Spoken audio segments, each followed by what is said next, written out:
बिहार की सियासत में एक बार फिर नंबर गेम का रोमांच शुरू हो गया है।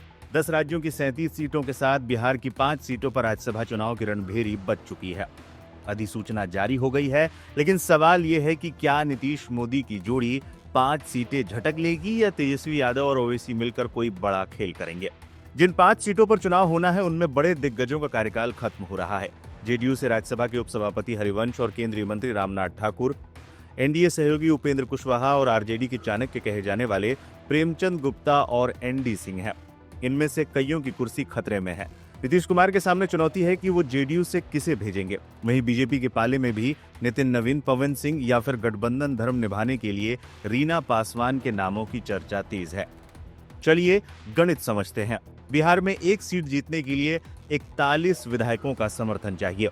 बिहार में सत्ता पक्ष के पास 202 विधायक हैं, जिनमें बीजेपी के 89, जेडीयू के 85, चिराग पासवान की लोक जनशक्ति पार्टी, रामविलास लोजपा आर के 19, जीतन राम मांझी की हिंदुस्तानी अवामी मोर्चा के 5, उपेंद्र कुशवाहा की राष्ट्रीय लोक मोर्चा के 4 विधायक शामिल हैं।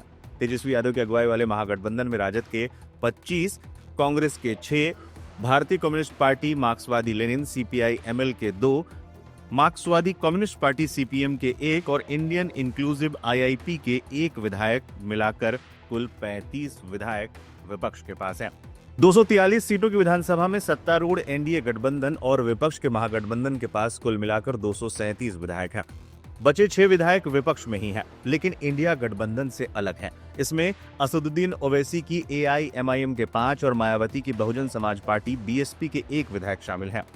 एनडीए के पास 202 विधायक हैं, यानी 4 सीटें उनकी जेब में हैं। 5वीं सीट के लिए उन्हें 3-4 वोटों की दरकार है। वहीं विपक्ष के पास अपने दम पर एक भी सीट निकालने के लिए पर्याप्त आंकड़े नहीं हैं। बिहार से किस किस को राज्यसभा भेजेगी भाजपा? एनडीए में सब कुछ बीजेपी और नीतीश कुमार और थोड़ा बहुत चिराग पासवान तय करने की हालत में है। जेडीयू अपनी दोनों सीटें खुद रखेगी, ये तय है।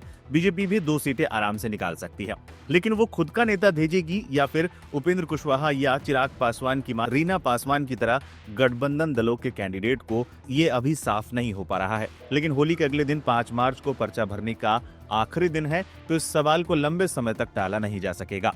विपक्ष एकजुट हो जाए तो उसके पास पूरे पक्के 41 वोट है। महागठबंधन के 35, एआईएमआईएम के 6 और बसपा का 1 एमएलए। लेकिन विपक्ष विधानसभा चुनाव की तरह बिखरा हुआ है। सिर्फ बिखरा ही नहीं बल्कि झगड़ भी रहा है।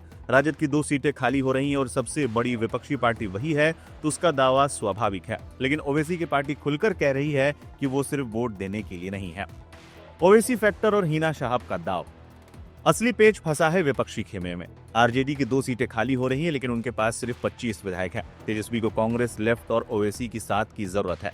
यही एंट्री होती है अख्तरुल ईमान की। ओवैसी की पार्टी एआईएमआईएम साफ कह रही है कि वो सिर्फ वोट देने के लिए नहीं बैठे हैं। चर्चा है कि तेजस्वी एक मास्टर स्ट्रोक खेल सकते हैं, दिग्वंत शहाबुद्दीन की पत्नी हिना साहब को उम्मीदवार बनाकर। अगर हिना मैदान में आती है तो ओवैसी के लिए उन्हें मना करना मुश्किल होगा और मुस्लिम वोट बैंक भी सद जाएगा।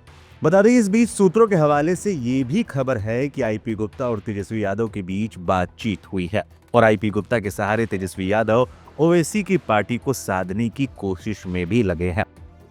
राजनीति में वॉकओवर कोई नहीं देता। गृह मंत्री अमित शाह बिहार में सक्रिय हैं। अगर विपक्ष ने छठा उम्मीदवार उतारा तो क्रॉस वोटिंग पक्की है और राज्यसभा चुनाव का इतिहास गवाह है कि जब मामला नजदीकी होता है तो सत्ता पक्ष क्रॉस वोटिंग कराने में माहिर होता है। सूत्रों की माने तो अगर तेजस्वी को मायावती और ओवैसी का ठोस भरोसा नहीं मिला तो आरजेडी मैदान छोड़ सकती है ताकि अपनी फजीहत से बच सके। ऐसे में एनडीए 5-0 से क्लीन स्वीप भी कर सकता है। 5 मार्च नामांकन की आखिरी तारीख है और क्या तेजस्वी ओवैसी को मना पाएंगे? क्या नीतीश कुमार अपने पुराने साथियों को रिपीट करेंगे या फिर इस बार राज्यसभा में बिहार से बिल्कुल नए चेहरे देखने को मिलेंगे? ये तमाम सवालों के जवाब हमें जल्द ही मिल जाएंगे।